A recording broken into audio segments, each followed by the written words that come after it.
মমতা বন্দ্যোপাধ্যায় কাল দাবি করলেন যে ঋতব্রতর শিবিরে নেতারা ছিল, কিন্তু কর্মীরা দলের তারা আমার সঙ্গেই ছিলেন কাল। দেখুন, কার সঙ্গে কে ছিল কাল সবাই দেখেছে, সেজন্য ওনারা শহীদ তর্পণ করেছেন, তাই নিয়ে কম্পিটিশনের কোনো দরকার নেই। শহীদকে শ্রদ্ধাঞ্জলি দেওয়া সবাই দিতে পারে। এই নিয়ে একদিন যে রাজনৈতিক শক্তি প্রদর্শন হতো সেটা বন্ধ হয়েছে, এটা আমরা খুশি। সারা পশ্চিমবাংলার লোক এই ঘটনায় দুঃখী, সবার মনে শ্রদ্ধা আছে আর শহীদদের প্রতি। বিধানসভা থেকে মাননীয় স্পিকার 2 ঘন্টা ছুটি দিয়েছিলেন অনুষ্ঠানের জন্য, তারপরে ওদের প্রতিনিধিরা বিধানসভায় কেউ ফিরে যাননি। যারা করেছেন ঠিক আছে, মানুষ সব বুঝে গেছে।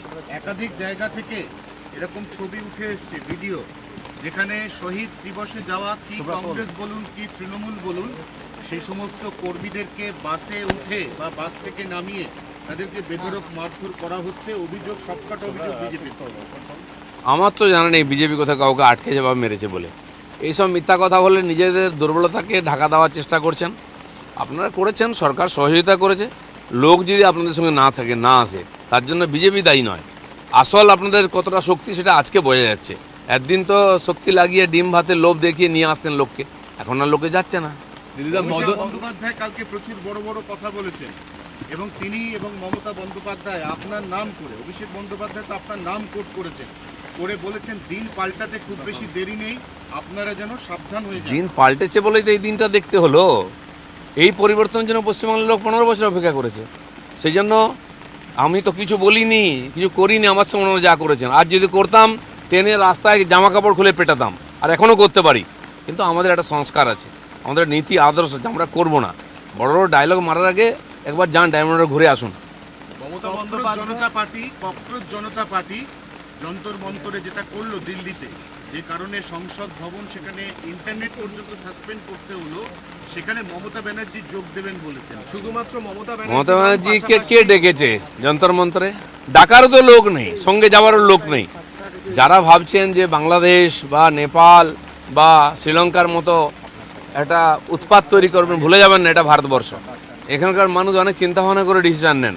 কিছু উৎপাতিয়া বিদেশি পয়সায় যারা নাচানাচি করছে, এরকম লোককে নিয়ে রাহুল গান্ধী বা আর কিছু আন্দোলনজীবী লাফালাফি করছেন, কদিন পরে ঠান্ডা হয়ে যাবে। মমতা বন্দ্যোপাধ্যায়ের পাশাপাশি উদ্ধব ঠাকরে, দেখা যাচ্ছে অখিলেশ যাদব, রাহুল গান্ধী, প্রত্যেকে সমস্ত রিজেক্টেড লিডাররা দিল্লিতে প্রজেক্টেড হওয়ার চেষ্টা করছেন, জনতার সঙ্গে নেই। সেই ডাকায়েত, সেই যত মুখে গালি লেগে আছে যত নেতা, নিজেকে নেতা ভাবেন, জনতা তাদেরকে নেতা ভাবে না। ওরাই গিয়ে ওখানে উৎপাত করছে কিছু, আর এরকম কিছু লোকজন নিয়ে যারা আগে জেএনইউতে ছিল, অন্য কোথাও ছিল।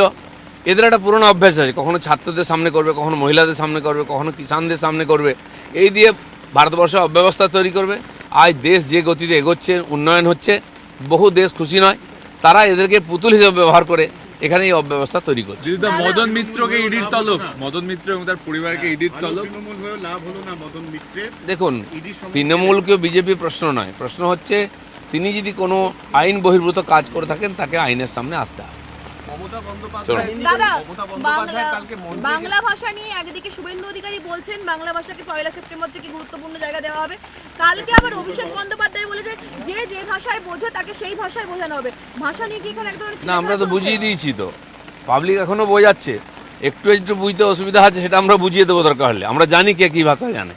মমতা বন্দ্যোপাধ্যায়ের মঞ্চ থেকেই কালকে দেখা গেল একটা নিজেদের মধ্যে ঝামেলার ছবি। কল্যাণ অভিমান করে বেরিয়ে গেলেন, কল্যাণ মানে দিদি এরকম পাবলিকলি অপমান করবেন না। 4 জন লোকের মধ্যে যদি ওর মানব অপমান চলে, লোকে আসলে ওই একটা পরিবারের দাসত্ব মেনে নিতে চাইছে না। আচ্ছা দিলীপ দাই, অভিষেক ব্যানার্জি আর মদন মিত্র এদের মধ্যে বেশ ভালো চলছে। 10 কোটি টাকার আইনি নোটিশ দিয়েছে অভিষেক।